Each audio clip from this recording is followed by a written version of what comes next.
दोस्तों, बिहार में एक बड़ा सियासी भूचाल आ गया है। भूचाल यह है कि अगर ये जो तमाम तस्वीरें निकलकर सामने आई हैं, इस पर अगर गंभीरता से विचार नहीं किया तो आरजेडी के सभी जीते हुए विधायक इस्तीफा दे देंगे। जी हां, यह पहली दफा होगा देश के लोकतांत्रिक इतिहास में जब जीते हुए सभी विधायक सिर्फ इस लिहाज पर कि चुनाव आयोग नहीं सुनता, जमकर धांधली के आरोप लगते हैं। स्ट्रांग रूम से लेकर तमाम अलग अलग जगह हुई वोटिंग में धांधली की खबरों के बीच चुनाव आयोग पूरी तरह से नतमस्तक नजर आता है।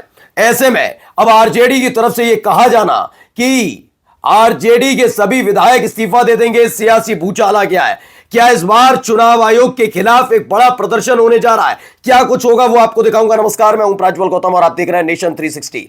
सबसे पहले बड़ी खबर आप तक पहुंचाने जा रहा हूं। खबर क्या है? लुटियंस मीडिया की खबर है, आरजेडी का परिणाम मानने से इनकार। उन्होंने कहा कि कैसे माने, यकीन मानिए, इसको लेकर अलग अलग जगह से आवाजें भी उठ रही हैं, वो भी आपको दिखाऊंगा। आरजेडी का परिणाम मानने से इनकार। इतनी बेतहाशा भीड़, इतनी ज्यादा लोकप्रियता, इतनी सारी चीजें, जेडीयू और बीजेपी के विधायकों को खदेड़ती हुई तस्वीरें, मंत्री पर पथराव की तस्वीरें, विजय सिन्हा के साथ हुई बदसलूकी की, जनता की तरफ से की गई बदसलूकी की तस्वीरें, उन सब के बीच अगर यह प्रचंड बहुमत बिहार के अंदर आता है तो यकीन मानकर चलिए नाराजगी वजह होनी चाहिए।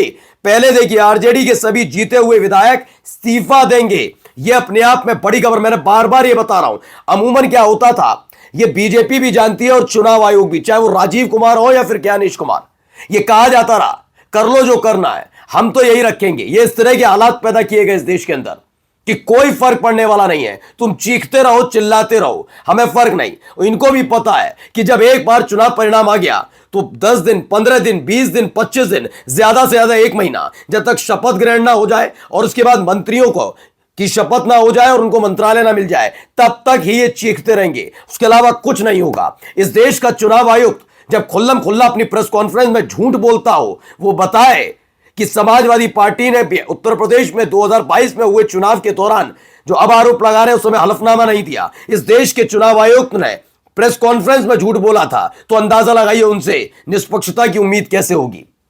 आर्बिट्रेटर कौन है? कौन न्याय करेगा? कौन करेगा जांच? चुनाव आयुक्त। और चुनाव आयुक्त पहले से ही तय करके बैठा हो कि नहीं नहीं, ये तो गलत है, सिर्फ मोदी जी सही है, तो बताइए। ये हालात बन रहे हैं। देखिए, आनंद अवाले लिखते हैं, इतने खुलेआम फिक्सिंग की गई चुनाव नतीजों को स्वीकार करने के बजाय सभी जीती हुई विरोधी पार्टियों को इस्तीफा दे देना चाहिए। इससे देश में ही नहीं, पूरी दुनिया में भारत के चुनाव प्रक्रिया का एक संदेश जाएगा और अब राष्ट्रीय स्तर पर सभी पार्टियों को एक साथ आकर आंदोलन करने का समय आ गया है।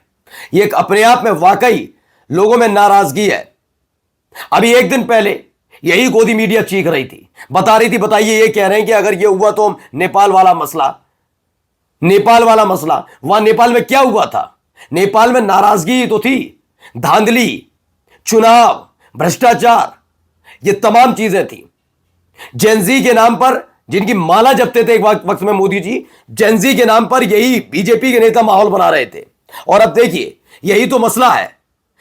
यह नहीं है कि बीजेपी क्या कर रही है, भारतीय जनता पार्टी चुनाव जीतने के लिए जो कर सकती है करे, लेकिन सवाल यह उठता है कि इस देश की संवैधानिक संस्था, दुनिया का सबसे बड़ा लोकतांत्रिक देश भारत, उसमें चुनाव पहली प्रक्रिया होती है लोकतांत्रिक प्रक्रिया में।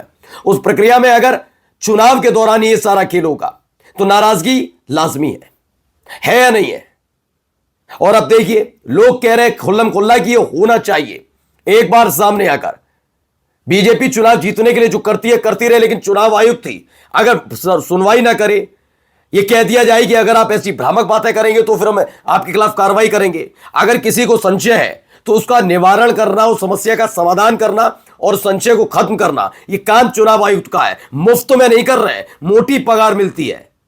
अगर आरजेडी ने इस फैसले के बाद वाकई इस्तीफा दिया तो यह देश के इतिहास में पहली दफा होगा जब चुनाव आयुक्त की साख दांव पर होगी, इतने बड़े लेवल पर। नमस्कार।